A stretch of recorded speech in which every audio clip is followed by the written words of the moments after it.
Cette semaine à l'émission, le canard de nuit, on pète des outardes et on teste le principe de dissemblage. Céline? I'm sorry, sir. My manager is not in now.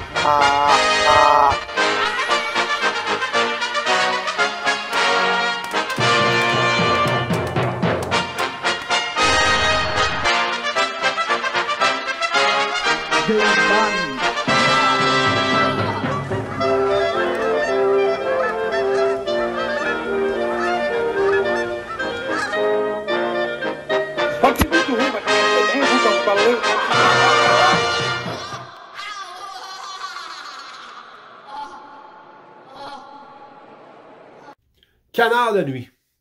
Ça vous est sûrement déjà arrivé, ça m'est arrivé, d'abattre un canard très tôt le matin, de vous rendre compte qu'il y avait le jabot bien plein de grains, que ce soit de l'orge, du blé ou autre, et que sa direction générale indiquait qu'il revenait dans l'arrière de vous dans les champs, si vous étiez au fleuve ou peu importe. À telle enseigne qu'on se met à penser que ces canards-là se nourrissent de nuit. Mais là, ça se peut pas. Ben oui, ça se peut. Canard Illimité a fait une étude là-dessus. Ducks After Dark, il y a d'autres études qui ont été faites aussi. Je vous résume grossièrement, on a installé des dispositifs GPS sur une quarantaine de canards pour pouvoir suivre leur déplacement, évidemment l'heure, l'endroit, la date. Et on s'est rendu compte que quand la pression de chasse augmentait aux alentours du dortoir, ou parfois même dans le dortoir même, et les canards faisaient un peu comme le gros gibier, c'est un comportement connu chez le chevreuil, ils switchaient de nuit. Ils se mettaient à aller s'alimenter de nuit. Sur la quarantaine d'individus identifiés, il y en a seulement d'ailleurs 3 en 2 ans qui ont été abattus par des chasseurs grâce à cette stratégie-là d'évitement du feu par le comportement nocturne. Donc, si ça vous arrive, ben là, qu'est-ce qu'on fait? C'est quoi les conclusions? Comment ça range si on a des canards de nuit?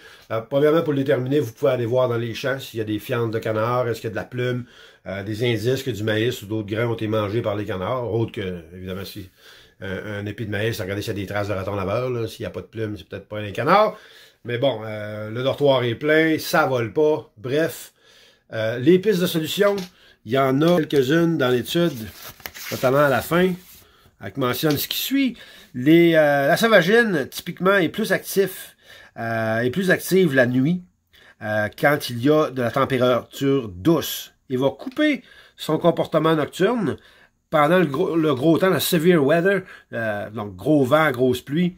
Ils vont aller moins de nuit, ils vont être plus de jour. Donc, vous pouvez chasser dans ces températures-là. D'ailleurs, on sait tous, là, sans trop savoir pourquoi, que les canards, c'est une bonne période pour les chasser quand la grosse température. Sauvagine, généralement, va sortir s'alimenter plus tôt quand il y a une pleine lune et par les nuits venteuses que quand il n'y a pas de lune du tout et que la nuit est calme. Donc, si vous avez une combinaison, on va l'appeler la combinaison gagnante, là, ben vous êtes, mettons, une semaine sans voir de canard et se nourrissent de nuit, c'est évident pour vous, mais que le lendemain, il y a du gros temps, il y aura une pleine lune et beaucoup de vent, à ce moment-là, ce serait peut-être l'occasion d'aller à la chasse. Hey, on s'en va faire un test. Le principe de dissemblance, c'est quoi? Ça part de 2 choses. Premier élément, l'accoutumance des anatidés, canards, outardes, ouaies, aux différentes techniques de chasse, aux différents éléments employés pour la chasse. Un bon exemple, les Lucky Duck, Mojo, il y en a qui appellent ça un Rotoduck, whatever.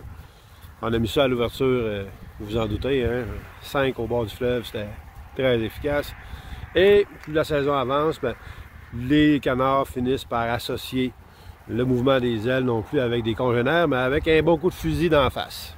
Donc, ça devient moins efficace au fur et à mesure que la saison avance. Il peut y avoir certaines exceptions en novembre, certaines migrations fraîchement arrivées, ça peut fonctionner, mais le procédé perd de son efficacité. On a testé hier avec 2 appelants canards au fleuve. C'était plus efficace que la semaine d'avant avec 35. Donc, ce qu'on va essayer demain, je sais que dans les alentours, j'ai surveillé un peu, les autres chasseurs s'en donnent à cœur joie avec un 150-200 full body. C'est ce qu'ils ont fait hier, avant-hier, avec des appos probablement Recall Design, probablement Peut-être j'ai entendu un Primos, mais pas mal plus du Recall. Partant de là, ce qu'on va faire, on va en mettre 12, 15 et on va prendre quelque chose de très différent. Donc c'est ça le principe de dissemblance, c'est qu'on s'éloigne de ce qui s'est fait dans le coin. On va prendre le bon vieux Lowman. On voit ça demain. 6h34, 24 à plat. On attend les madames.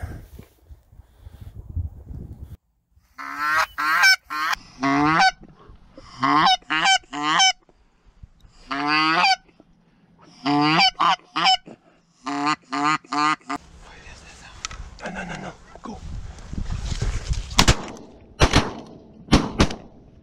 Ok, limite. Oui, ouais. Une limite. Une autre limite. Hein?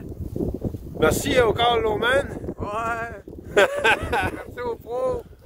En fin de compte, ça a rentré comme papa dans maman. Avec principe de dissemblance, donc on a fait tout le contraire de ce que les gens qui avaient tapé ces bernaches-là quelques jours auparavant avaient fait. Et le vent nous a aidé un peu, vent nord-est. D'ailleurs, parlant du vent. Parle-moi du vent. Tu t'en passes du vent? Regarde, le vent, là, il se dirige nord-est. Tu sais, il faut dire de où ce qui vient le vent. Le vent, il vient du... Non. Il arrive nord-est, il s'en va. Hey, je suis fucké, là, Chris.